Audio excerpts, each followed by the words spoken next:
loud, say it clear. Refugees are welcome here. Say it loud, say it clear. Refugees are welcome here. Say it loud, say it clear. Refugees are welcome here. Say it loud, say it clear. Refugees are welcome here. Say it loud, say it clear. Refugees are welcome here. Say it loud, say it clear. Refugees are welcome here. Say it loud, say it clear.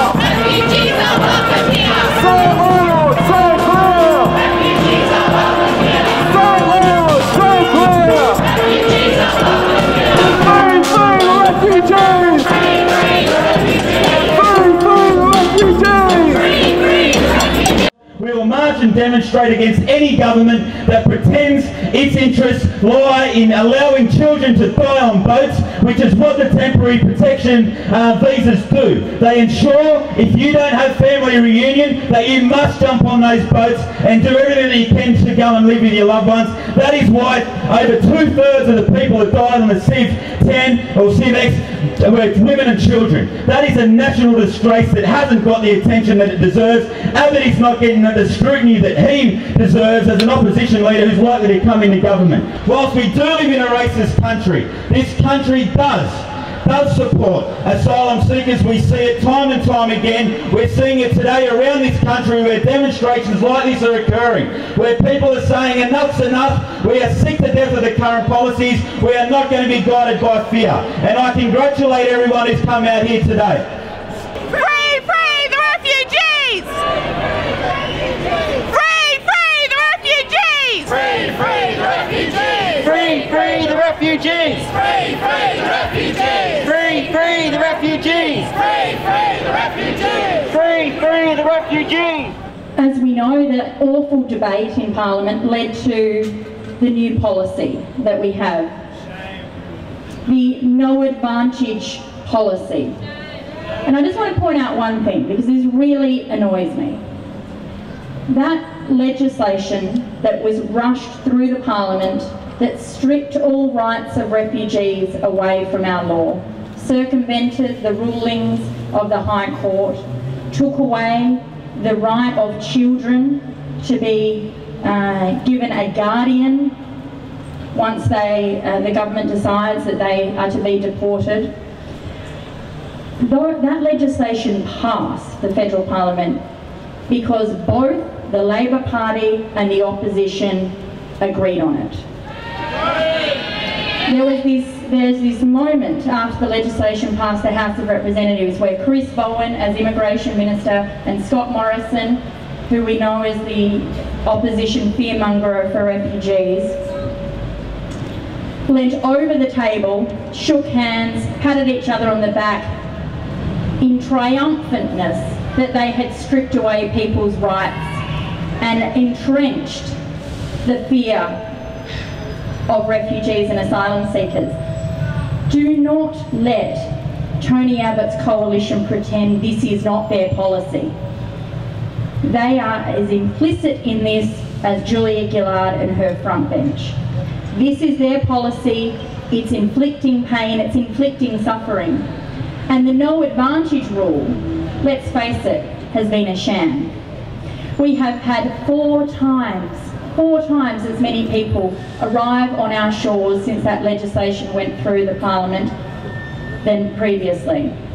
It hasn't slowed the flow of boats, it definitely hasn't stopped them, it's increased them. And the people who are increasingly coming on those dangerous leaky boats are women and children. And that's because the government also changed the family reunion rules, which is exactly what John Howard did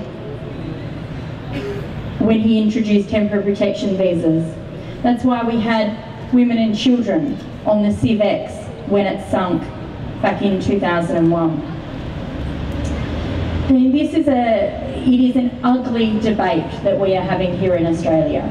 And let's not be fooled. This isn't about making life safer for refugees.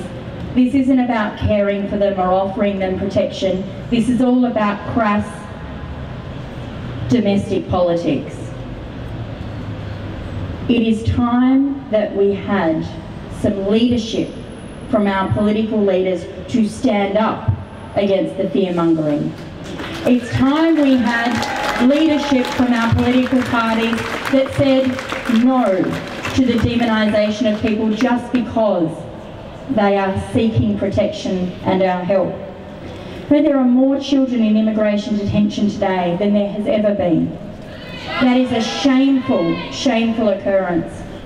And the no advantage rule means there is thousands of refugees, single people, families, who are now living in our suburbs, in our towns, without the right to work and sustain themselves. Refugees! Yes! Racism! No! Detention centers! Got to go! Refugees! Yes! Racism! No! Detention centers! Have got to go! I'm a refugee. In 1956, as a small boy, my family and I crossed the border from Hungary into Austria. In the dead of night, under the threat of arrest and gun-toting Hungarian soldiers. In a 2-month period between November 1956 and January 1957, 200,000 Hungarian refugees crossed the border into Hungary. They did that fleeing for their lives, in quest of freedom and in quest of a better life. Not one of them had passports or visas. Not one of them was declared illegal. Not one of them was turned back. None was put into detention centres.